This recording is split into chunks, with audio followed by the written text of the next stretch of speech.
पिछले वीडियोस में हमने जाना था कि शरीर को भोजन की आवश्यकता होती है, विभिन्न तरह के तत्वों की आवश्यकता होती है। तो इसलिए हमने समझा था कि हमें कौन कौन से तत्वों की आवश्यकता होती है।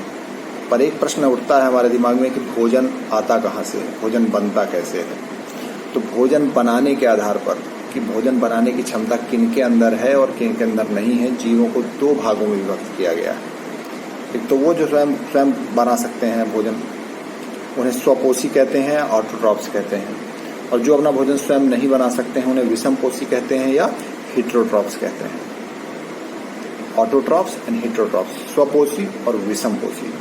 स्वपोषी कौन हुए? जैसे पेड़ पौधे, शुद्ध हिंदी में पादप। तो पेड़ पौधे अपना भोजन स्वयं बनाते हैं, स्वयं पकाते हैं। अब उदाहरण के लिए आम का पेड़ ले लीजिए। आम के पेड़ का फल क्या है? आम। उसने अपनी किसी भी प्रोसेस के तहत उसको स्वयं बनाया है। अब जैसे हम जीवों को ले लीजिए, हम जीव जो है अपना भोजन स्वयं नहीं बना रहे हैं।